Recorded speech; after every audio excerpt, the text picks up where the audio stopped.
SK23 திரைப்படத்தின் படப்பிடிப்பு பூஜையுடன் தொடக்கம். SK23 திரைப்படத்தின் படப்பிடிப்பு பூஜையுடன் தொடங்கியுள்ளது. AR முருகதாஸ் இயக்கத்தில் கடந்த 2020ஆம் ஆண்டு வெளியானது தர்பார்.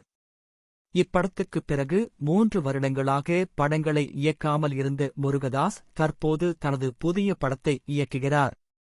SK23 என அழைக்கப்படும் இப்படத்தில் சிவகார்த்திகேயன் நாயகனாக நடிக்கிறார். சப்த சாகரதாச்சே எல்லோ கன்னட படத்தில் நடித்து ருக்மணி வசந்த் நாயகியாக நடிக்கிறார். இதன் மூலம் அவர் தமிழில் அறிமுகமாகிறார். படத்துக்கு அனிருத் இசையமைக்கிறார். இப்படத்தில் மோகன்லால், வித்யுத் ஜம்வால் ஆகியோர் முக்கிய கதாபாத்திரங்களில் நடிக்க இருப்பதாக கூறப்படுகிறது. ஆக்ஷன் என்டர்டெய்னராக படம் உருவாக உள்ளது. இந்த நிலையில் இப்படத்தின் படப்பிடிப்பு பூஜையுடன் தொடங்கியுள்ளது.